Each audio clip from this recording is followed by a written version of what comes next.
But Manang Lina already planted cassava over there. And some Oh, on here? yeah. There's Rado's house down there.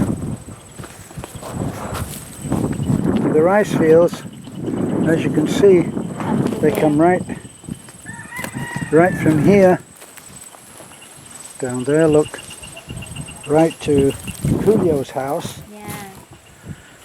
Sorry if I'm a bit wobbly, but I'm walking on plowed ground, and it's not that easy.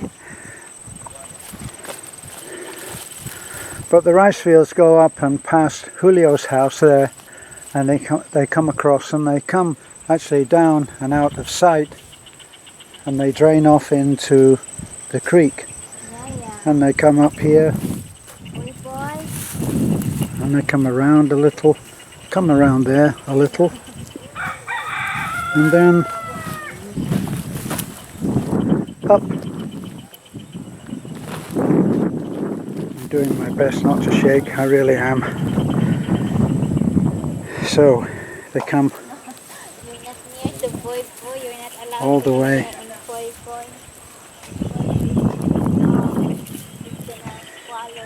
And then up and almost out of the distance.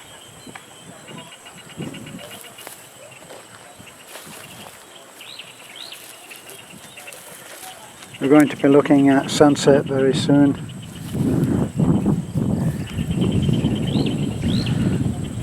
Actually, it's quite beautiful in the hills because, well, I should say mountains, shouldn't I? But it's quite beautiful high up because the sun sinks down below that horizon, but it still floods the sky with light.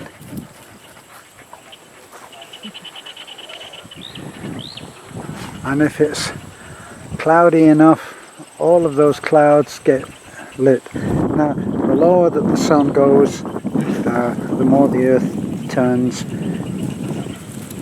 then you get the colours come in. And you can see the colours are starting to come in there. And then we'll get what I like to call a Leonardo da Vinci sky.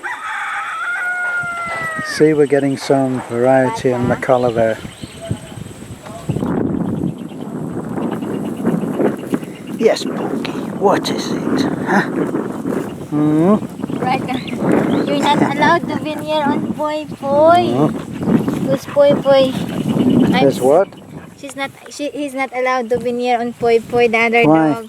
Because Poi Poi gonna smack him. Our dogs used already on him, but that dog Poi Poi didn't. The hierarchy. Yeah. The tricycle there. That must be Jessica, I think. Yeah. They text us, where are we? I said we're home. Well, we did try to find her when we were in Taliban. Yeah, they're still in shopping. The driver will just bring them down to the concrete strip there by Julio's house, I think. Yeah. Unless they've got a lot of groceries. That's the advantage now, you know. They can get a tricycle. Yeah. Not like before. Right.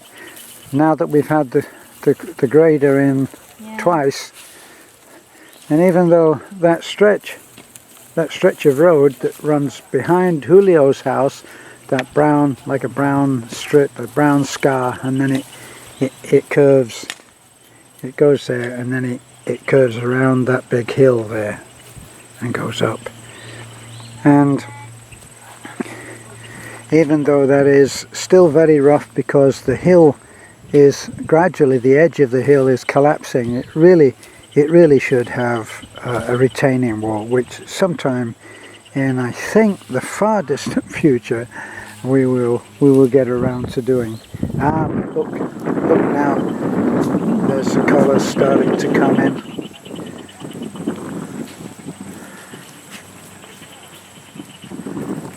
See, so that's low-lying cloud there, the dark cloud. The higher cloud is actually catching all the sun.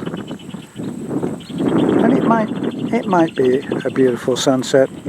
Well, there's no ugly sunsets, but not quite sure. And there's little Tiger. He comes and sits. And there's Snow coming in. Actually, Snow might be doing right there. I'm not quite sure. See, Porgy is quite gentle with the other dogs. It's Basher that bashes poor old Tiger. And there's nothing that you can do about that. If you're there in the moment, you can stop it.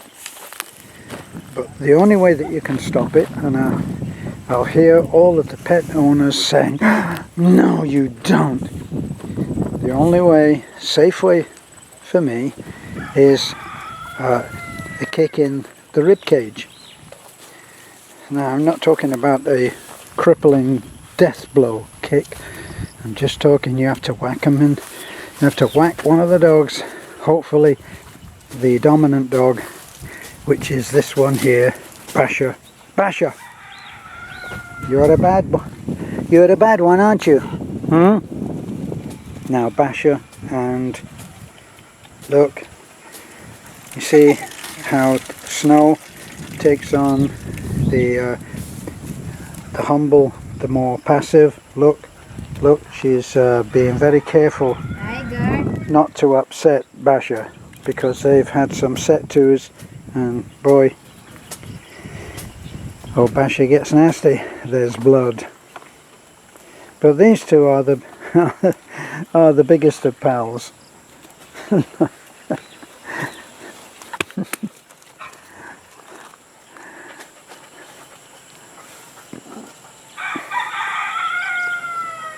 Okay, well, I think we're almost out of time for us now. See, the sky's actually clearing.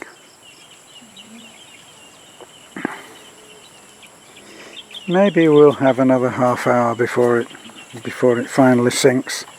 As I've said many times before, when the sun finally quits on us, then darkness comes very, very fast. Last night when we were coming home, we came home and there is a house that's at the top of the first hill, and or there's about 2 or 3 houses there. Beth always calls it the big house, and we saw a young teenage student, and she was walking up in absolute darkness. So we followed maybe 100 feet or maybe 100 yards behind her, so that the headlights would light the way until she turned off into her house. And then we tooted on the horn to say goodbye, and we came home.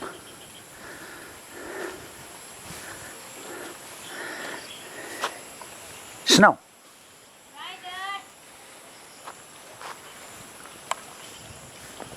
Are you still having problems with Basher? I think so. Yeah, that's Yoda. One-eyed Yoda. No, you get down now. Come on. No, don't. You start this one off as well. Okay. Back home. The long walk back home. 100 yards. Bye for now.